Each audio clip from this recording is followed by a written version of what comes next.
শিক্ষার্থীদের সাথে বৈষম্য বিরোধী আন্দোলনে গিয়ে চোখে গুলিবিদ্ধ হয়েছিলেন অটোচালক বেল্লাল।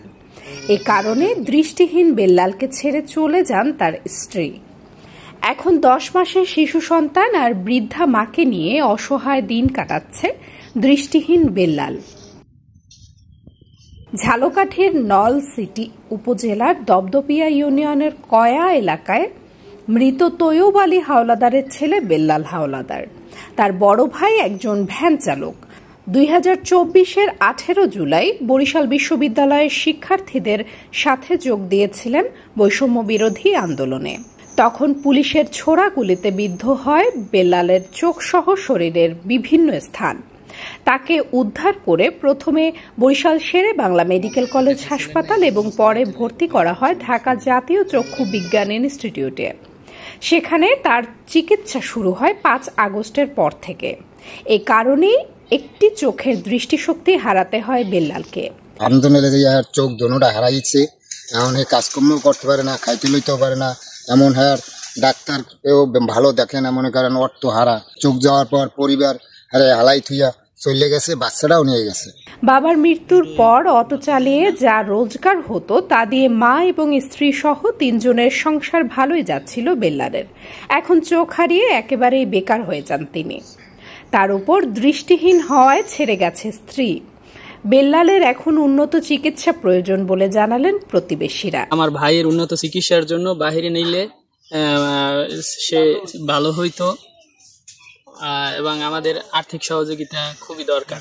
ওয়াইফ ছিল, কিন্তু সে চোখ হারানোর পরে তাদের সংসারটা ভালোই চলছিল, কিন্তু চোখ হারানোর পরে সে চলিয়া যায়, সে আর আসে না।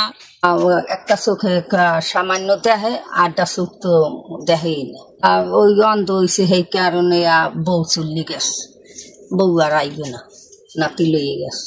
শিক্ষার্থীদের অন্যায়ভাবে মারধরের চিত্র সহ্য করতে না পেরে আন্দোলনে ঝাঁপিয়ে পড়েছিলেন বেল্লাল। অথচ আন্দোলনে গিয়ে চোখ হারানো বেল্লাল পাচ্ছেন না উন্নত চিকিৎসা।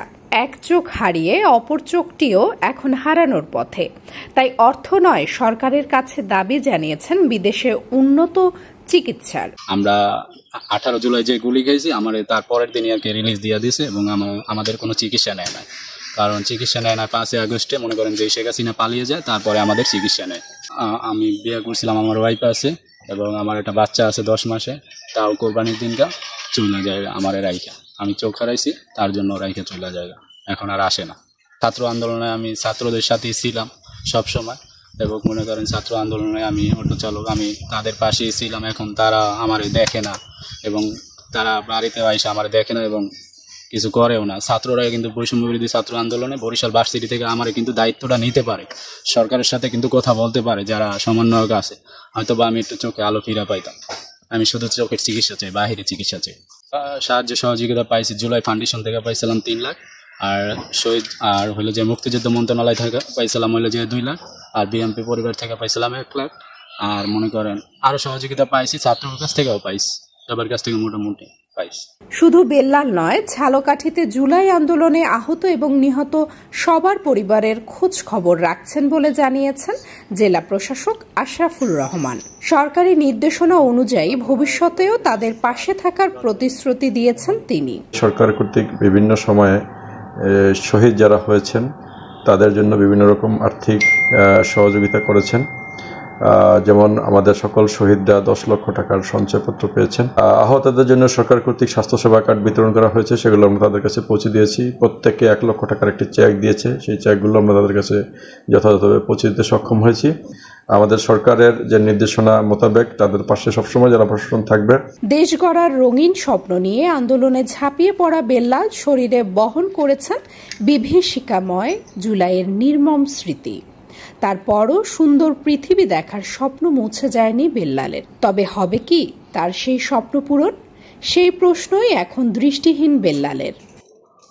রুবায়ে জান্নাত নওরিন, মতবাদ নিউজ ডেস্ক, বরিশাল।